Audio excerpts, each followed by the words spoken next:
Jerry is a scientist in his mid-40s. He and his wife have twin boys and live outside of Philadelphia. And like many people, Jerry has struggled with his weight for much of his life. He's not quite sure when it started or what caused it, but he knows it wasn't always this way. Because he has proof. Pictures of himself as a 10-year-old. And I was skinny, you know?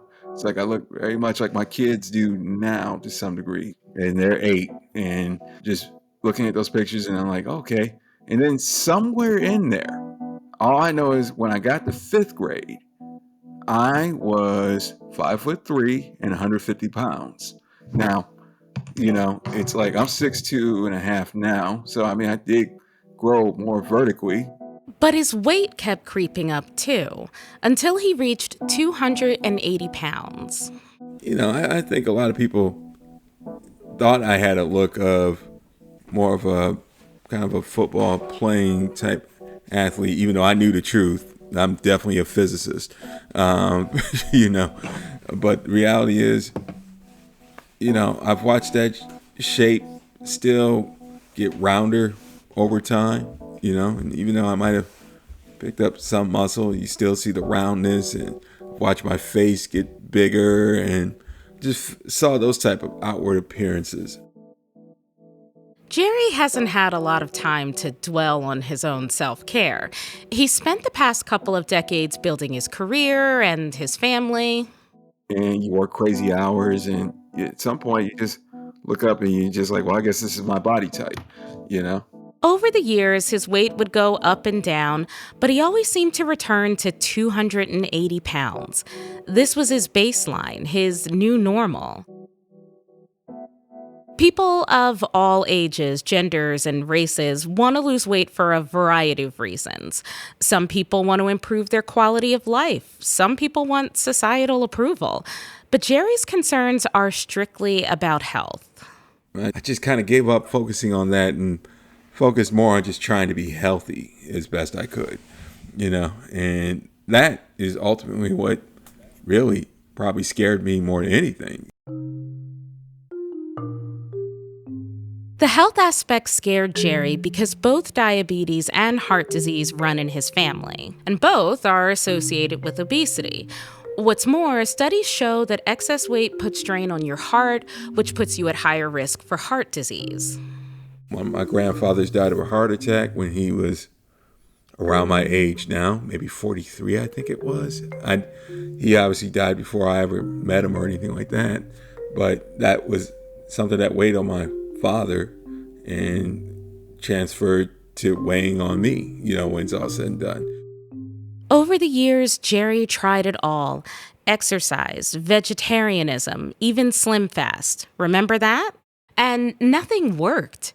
It was frustrating, especially because as a scientist, he wanted to try something that was rooted in, science.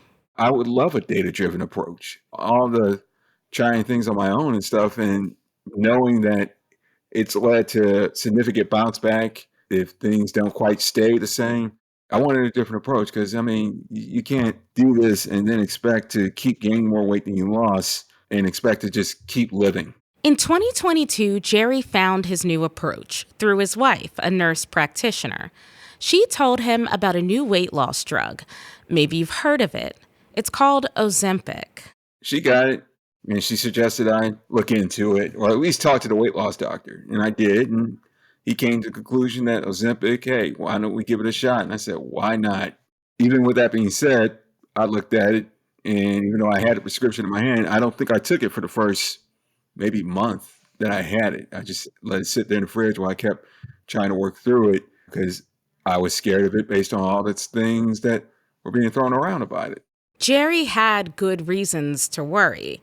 Aside from the run-of-the-mill side effects like nausea, stomach pain, constipation, vomiting, even diarrhea, studies show that a very small number of patients, 1% or fewer, developed more serious gastrointestinal problems, including biliary disease, pancreatitis, bowel obstruction, and stomach paralysis. But there's also a more serious reason to worry. It's not an exaggeration to say that the history of weight loss drugs is very bad, and there has arguably never been a successful one. Over the past 100 years, weight loss drugs have promised miracles, but instead have been proven ineffective at best and killed people at worst. It's kind of a pattern. When they're first discovered, they're lauded as breakthroughs, and then we find out that they're dangerous and discard them. But the search never ends. So the question is Ozempic different? From the Science History Institute, I'm Alexis Pedrick, and this is Distillations.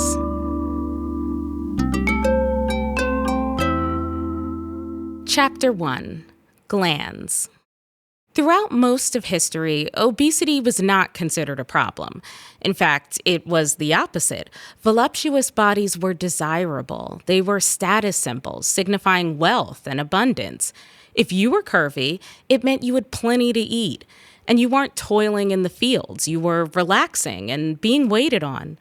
But all of this starts to change in the late 19th century. And it coincided with the emergence of a new field of science. In the 1890s, the kind of cool area of medicine was endocrinology. This is Laura Dawes, a historian of science and author of Childhood Obesity in America, an Epidemic. So in the way that genetics is the cool area now, or your microbiome, in the 1890s, endocrinology, that was it. That was the frontier of medicine. Quick aside about endocrinologists. They study hormones. These are the chemicals that are pumped throughout your body by glands like the pituitary and the thyroid. And these hormones are responsible for the size and composition of your body. They control how big your bones grow and how much energy you metabolize. The field of endocrinology became all the rage when they found a cure to a condition called cretinism. Now, I know that today that is used as a kind of a derogatory term, but it is actually a medical term referring to somebody whose thyroid is not putting out enough thyroid hormone, and their growth and their mental development has been affected because of that. Cretinism prevented people from developing physically and mentally. They had swollen abdomens, their tongues were big, and adults with the condition were sometimes as short as 2 feet 8 inches. And so in the 1890s, they discovered that feeding cretins with raw sheep thyroid gland would replace that thyroid hormone that their bodies weren't making normally. And the results were absolutely dramatic, just astonishing, really quite miraculous. The patients became less swollen, their tongues returned to normal sizes, and they grew in height. And those kinds of dramatic changes really made endocrinology and endocrinologists super excited about the possibilities for their field. So it didn't take too long for endocrinologists to sort of think, we know that these chemicals are interfering in or controlling the shape and composition of the body, so let's have a look at obesity and overweight, because that is a condition characterized by, the large shape and high fat composition of the body. So yeah, it was kind of almost like a specialization looking for something to treat. And the timing was perfect, because by the 1920s, thin was definitely in. It is the dawn of the 1920s. She is about to take flight. A social rebel in a short skirt and rolled stockings, a defiant champion of a new womanhood. She will be called a flapper. This is the flapper's story. You've seen pictures of flappers. They've got short hair, short dresses with fringe, and they're always thin, right? At least that's what the magazines showed.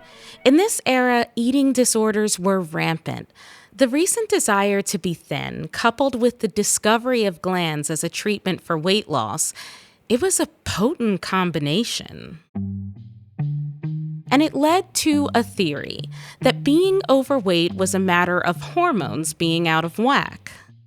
It's always been very appealing to patients and doctors to be able to say, to avoid the stigma, I suppose, that it isn't, as you say, a moral problem or a failure of lack of will or just being greedy. It's none of those things. There's something going wrong in your body, and we can tell that there's something going wrong in your body because we've got a pill that will reach into your body and change that and, fix it for you. So that's also a really powerful element of appeal to these drug treatments for obesity. And the best part about this is that they worked, at least on the face of it. We don't have exact numbers of how much weight people were losing, especially when they ingested the thyroid hormone, but the results were good enough that people kept buying them. And these drugs came in all sorts of weird forms. So patients were being prescribed just all kinds of different gland extracts, thyroid gland, pituitary gland, mixtures of gland extracts, sometimes some really exotic kinds of ones, extracts of testicles, extracts of mammary glands. Sometimes they were given in ways that we recognize today, like in tablet form. But sometimes they were blended down into a pink liquid, or given whole with anchovy paste to mask the taste, which really points to people's desperation for weight loss. And endocrinologists were more than happy to oblige. This is Nicholas Rasmussen, a historian of science and the author of Fat in the 50s, America's First Obesity Crisis. People would joke in the 1920s that endocrinology is the specialty of making fat ladies thin. But it wasn't just medical doctors who were in on this. When there's desperation and money to be made, con men are not far behind. One of the most notorious miracle gland tablets was called Marmala. It was made of 1 part desiccated thyroid, a little seaweed, and a lot of laxatives. Marmala was the creation of a man named Edward Hayes, whose previous accomplishments included making tablets for male insufficiency. Hayes, it should be said, was not a doctor. He was an opportunist. This is John Swan, a historian at the FDA. His company advertised heavily in print and radio when that became available, had his own radio show. And, people flocked toward it. And, it was a pretty potent medicine itself. Sure, when I was a slim young thing. This is an advertisement for Marmala.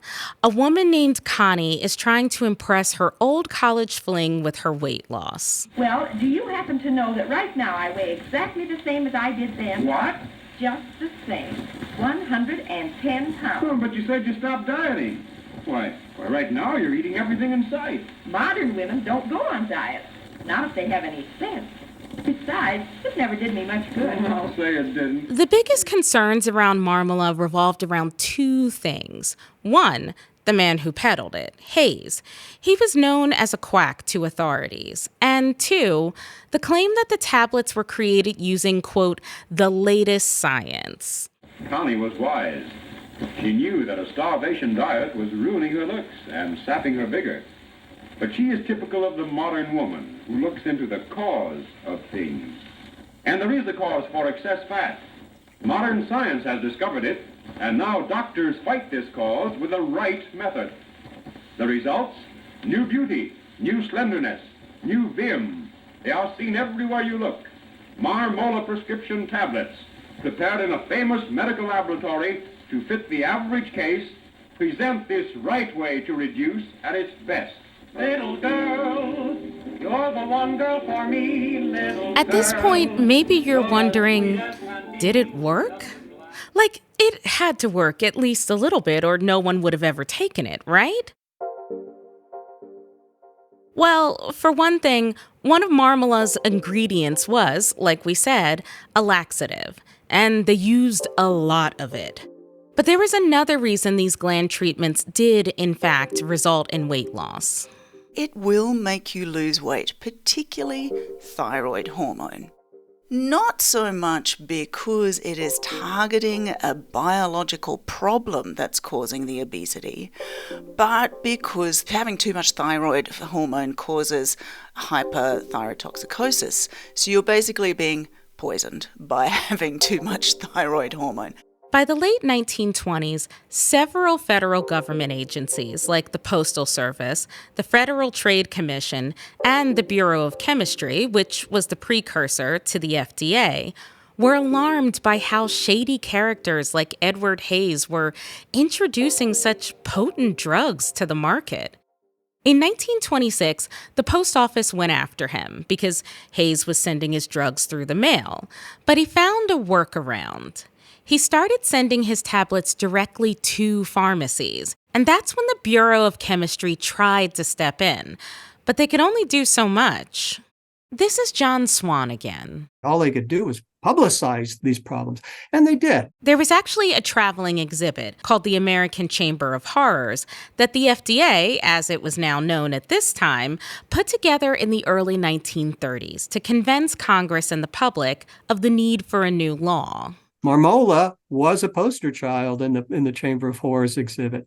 But it wasn't until 1938 that the FDA finally had the enforcement tools to put an end to Marmola and other drugs like it.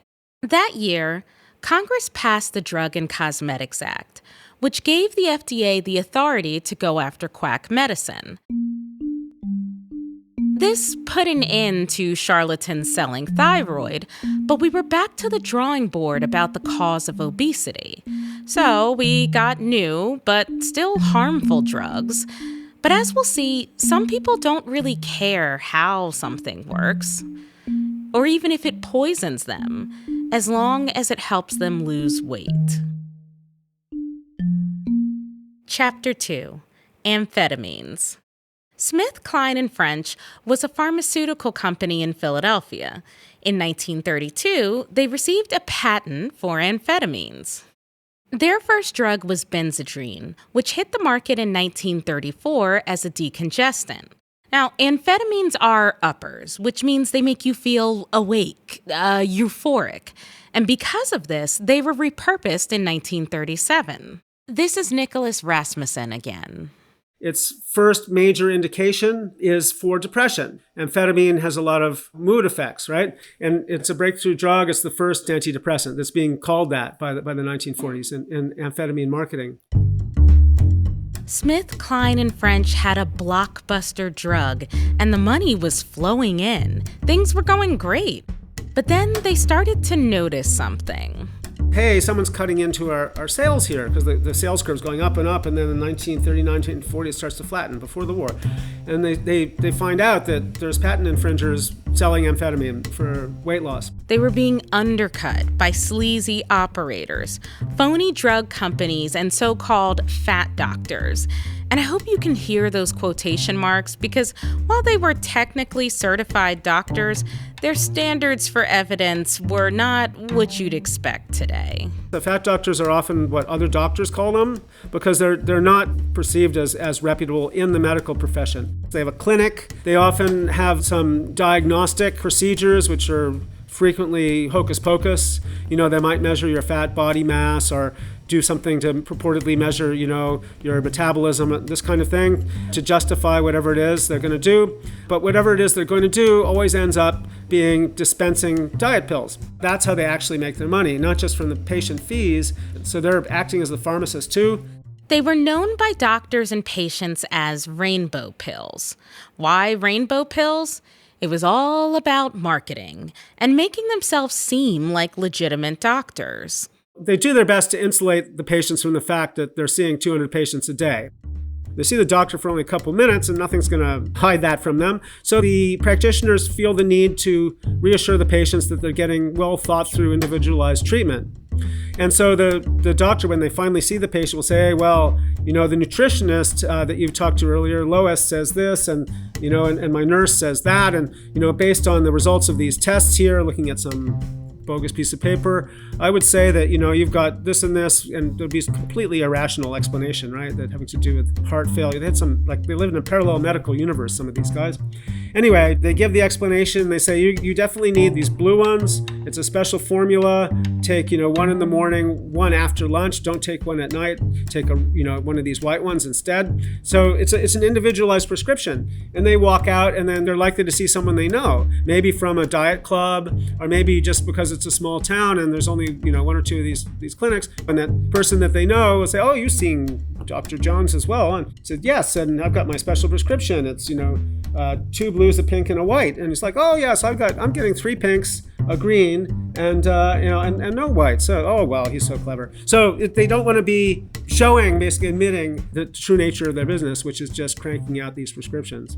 Now, again, you might be wondering, did it work? What even was the so-called scientific reason amphetamines caused weight loss anyways? And there are a few theories. One was that the amphetamine was influencing the hunger center in your brain. This is the hypothalamus. It's a part of your brain at the back of your brain which kind of receives signals from your body to know about when to metabolize fat stores and when to store them.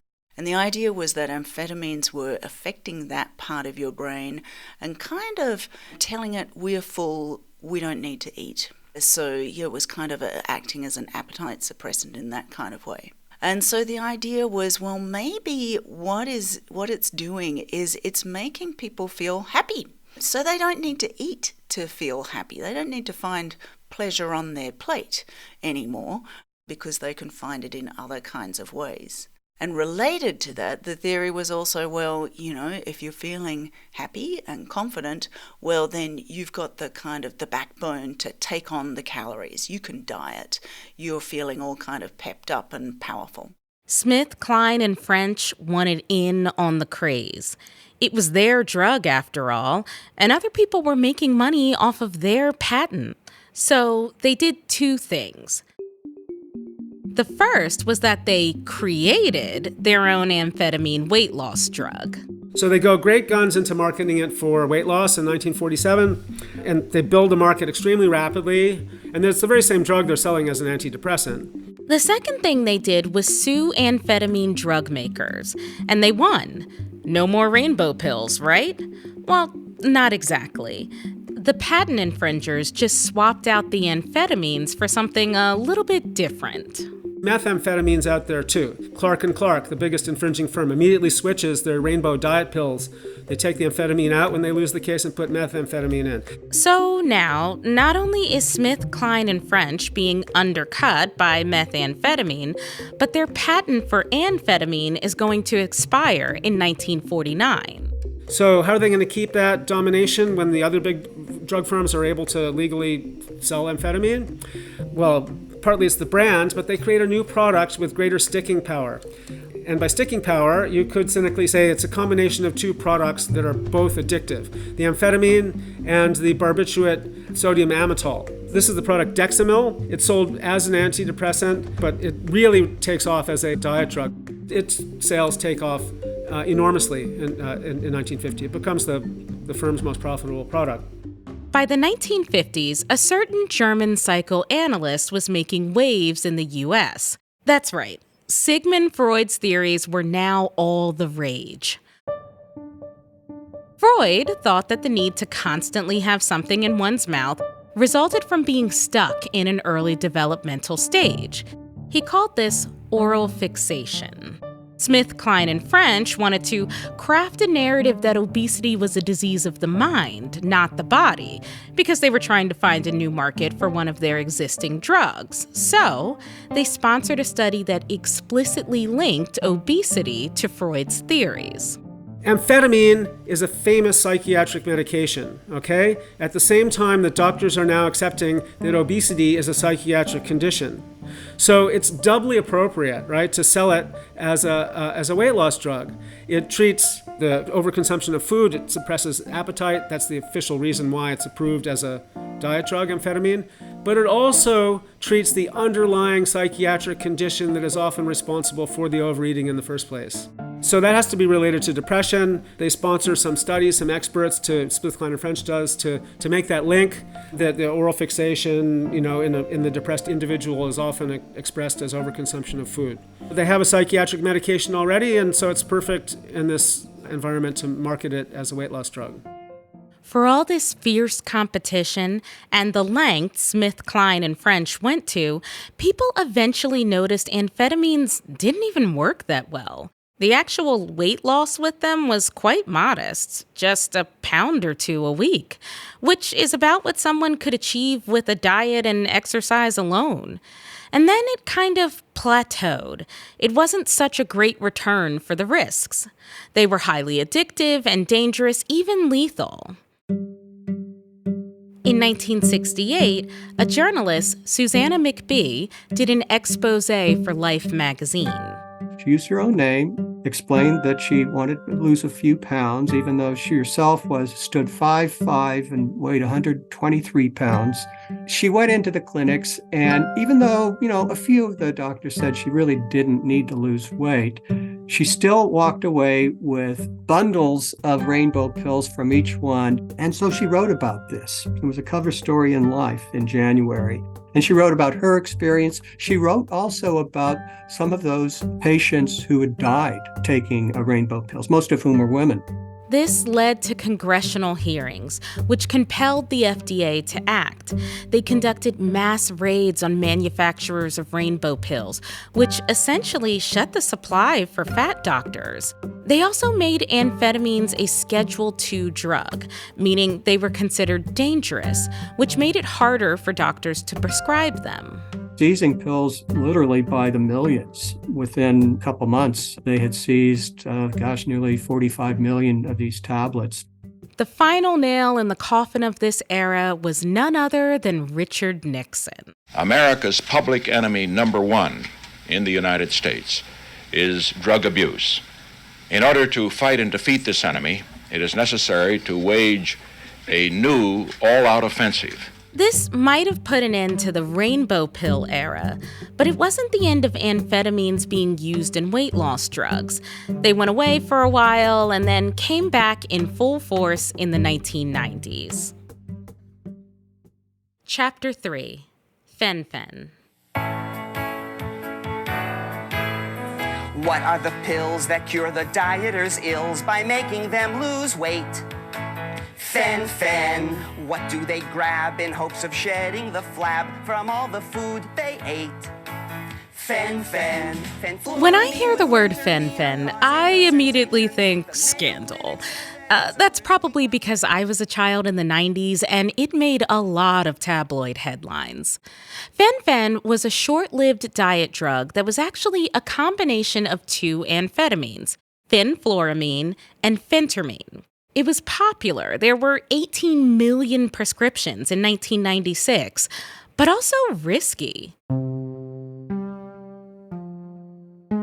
In the summer of 1997, the Mayo Clinic sounded the alarm about how dangerous it was. Today, my colleagues and I from the Mayo Clinic report a new clinical observation of a possible relationship between heart valve disease and fen-phen. To date, 5 of these patients have required open heart surgery to repair or replace damaged, leaking heart valves.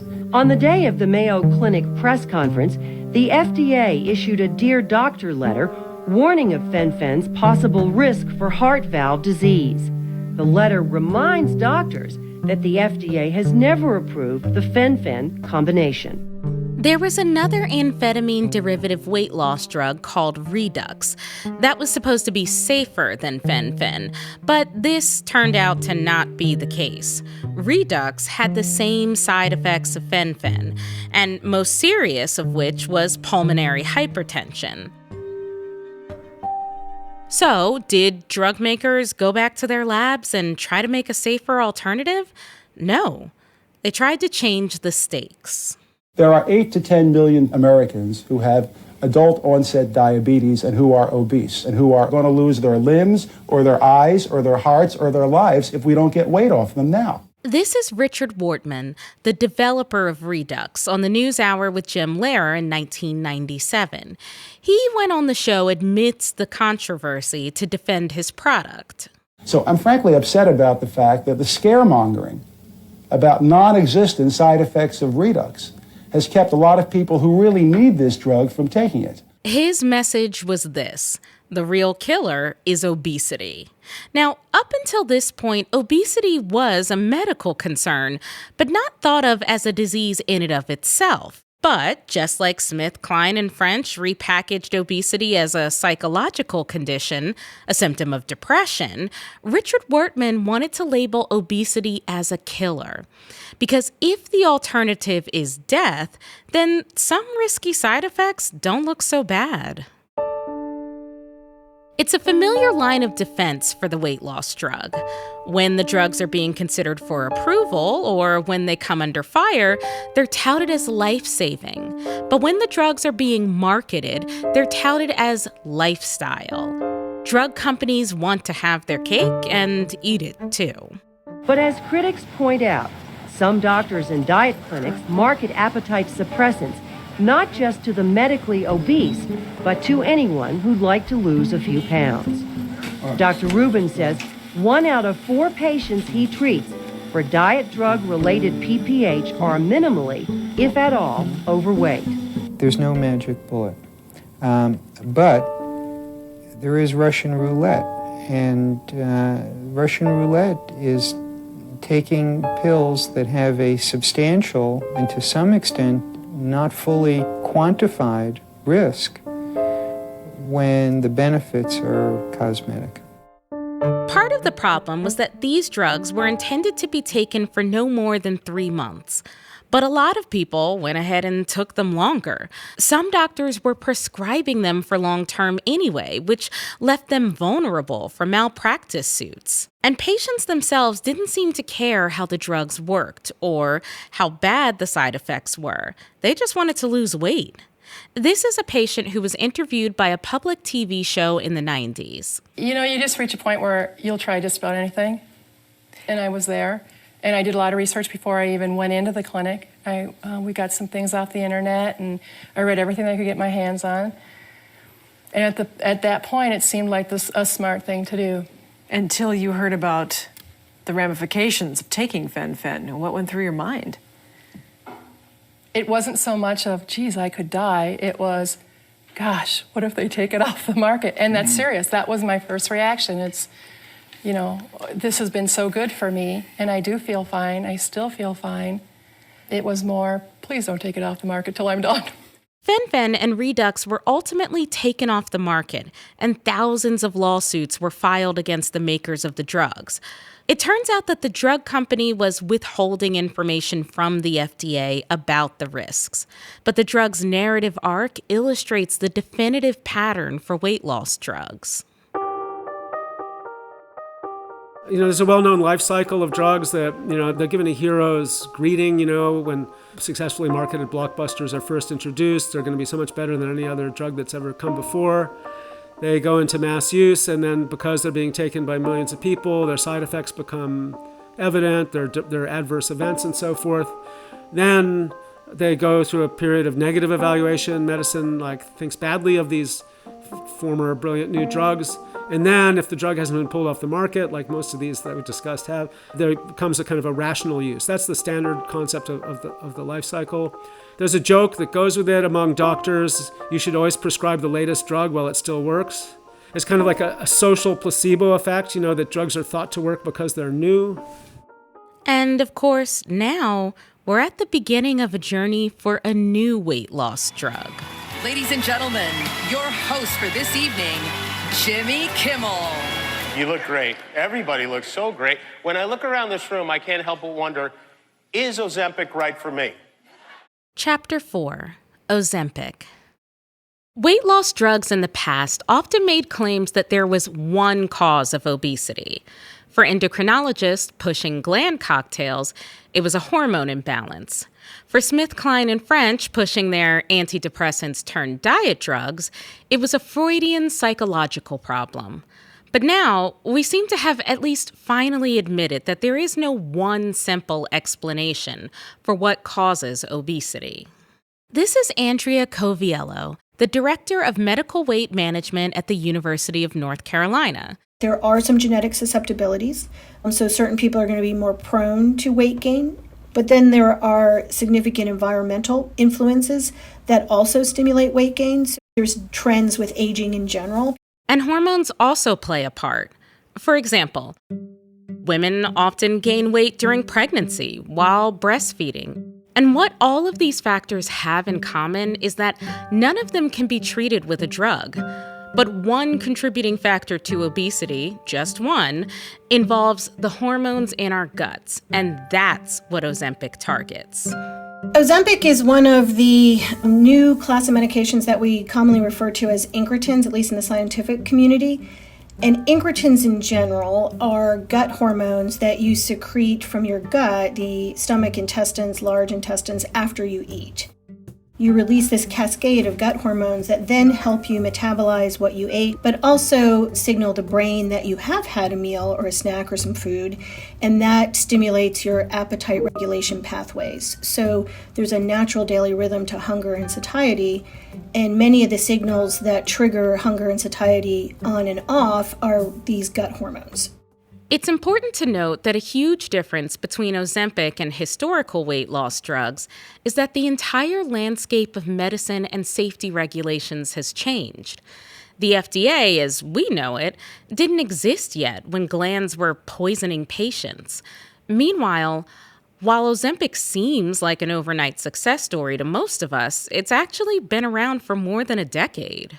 So, from a healthcare perspective, they've been FDA approved for 15 years, right? So, and in order to be FDA approved, a lot of work has gone on across many years before the FDA will actually approve a new medication for use in the public. So the actual experience with these drugs is, around 20 years. Still, because Ozempic began as a diabetes drug and only recently got approval for weight loss, Laura Dawes thinks we should be cautious. These are very, very recent drugs, these ones. They've only been approved for use for weight loss from 2021 for Wegovy. So very, very recent. And often the long-term impacts of these things only kind of come out after time. And she points out something that Ozempic has in common with so many other diet drugs. Something risky. People are taking them for less severe versions of the condition. They are powerful drugs. They are very powerful drugs. They are affecting fundamental processes in the body. So we do need to be extremely cautious about drugs like that and be very well aware of the fact that, they are doing these very, very profound things to bodies. And I think that the wave of enthusiasm for them perhaps doesn't reflect an understanding of just how strong and powerful a drug these are. When we met Jerry at the beginning of the story, he was clear that his reasons for considering Ozempic were serious. With me being a larger man and knowing I had an uncle that died at 50 when he was actually a larger man on that same side of the family, he died of a heart attack doing one of my favorite activities, playing cards, at a card table. He's just gone.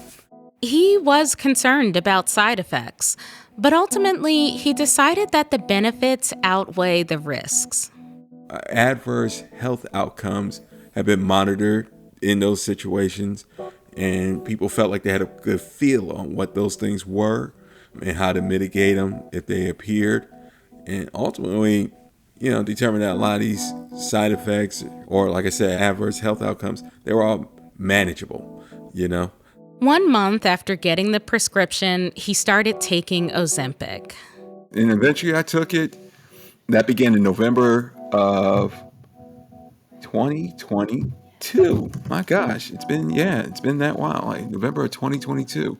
So I was able, due to the drug, to basically, it was probably May. I think I got it all the way down to like 192 pounds. Whoa. Yeah, go figure. It was a remarkable transformation. In a period of 6 months, Jerry, who had never before been able to shed any meaningful weight, lost almost 90 pounds. He reached his target weight of 190 pounds, down from 280. And once he did that, he reduced his dosage threefold, and he actually gained 10 pounds back.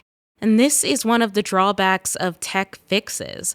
They don't actually change anything that lasts when you stop the drug. When you stop or reduce the drug, things go back to how they were. The concerning things is that if you successfully lose weight with these medications and changes in your lifestyle, that if you go off the medication, you will likely gain weight back. And it looks like maybe on average 50% by a year's time or a year and a half. Some people will gain more than that back to their original weight over time, and that's concerning. And here lies the final big difference between Ozempic and the things that came before it. We actually define obesity differently now. We call it a disease, a chronic disease. So we think of it like hypertension, high blood pressure. If you take medications for high blood pressure and you get your blood pressure down to goal, everything looks good. If you stop those medications, for the vast majority of people, that blood pressure is going to go back up. And so we think about the same thing is true of diabetes, and we think about obesity now as in that same category. If you have an effective regimen and then you stop that regimen, and if it includes a medication that you stop, you will gain the weight back, and then likely whatever obesity-related chronic conditions that you also had will also come back. Jerry says that he's ready to take Ozempic for the rest of his life. He's always seen weight loss as a lifetime struggle, which is why he will continue to use that tool for life. I have no choice because of my family history of people dying young and also just consequences of morbidity, Like, I don't need a bunch of years that aren't good either, Like, I don't want that as an outcome. I'm going to be forever conscious of this. This is my fight. This is straight up my fight. I just haven't had this much success before. And now I want to hold on to that. Laura Dawes says that at least today we're more honest with ourselves, that our lives are not conducive to maintaining a healthy weight. Well, I think that is a realistic recognition that the environmental effects on us and the way that we work and the way that we live, it really does not support weight loss. And in fact, it's actively against it in some cases, the marketing of food and the types of food that are readily available to us. So I think recognizing that you're kind of in a losing position from the start against that environment is realistic, and it's a good sort of first step. I would like to see that in the future transfer to actually making changes to that environment, making changes to the ways in which our offices function, the way in which our cities work, the way, the amount of time that we have for preparing food and eating it with our friends and relations, and what sort of foods are easily available to us as well, to actually change the environment to be more supportive and address those structural factors that are really driving these high rates of obesity and weight loss. The jury is still out on whether Ozempic's journey will end the same way that it ended for other weight loss drugs. The standard seems to be, does it work and not kill us? And so far, the answer is yes. So far. They're still at the beginning of their drug journey.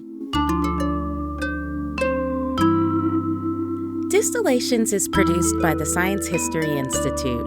Our executive producer is Mariel Carr. Our producer is Rigoberto Hernandez, and our associate producer is Sarah Kaplan. This episode was reported by Rigoberto Hernandez and mixed by Jonathan Pfeffer, who also composed the theme music. You can find all our podcasts as well as videos and articles at sciencehistory.org/stories. And you can follow the Science History Institute on Facebook, Twitter, and Instagram for news about our podcast and everything else going on in our free museum and library. For Distillations, I'm Alexis Pedrick. Thanks for listening.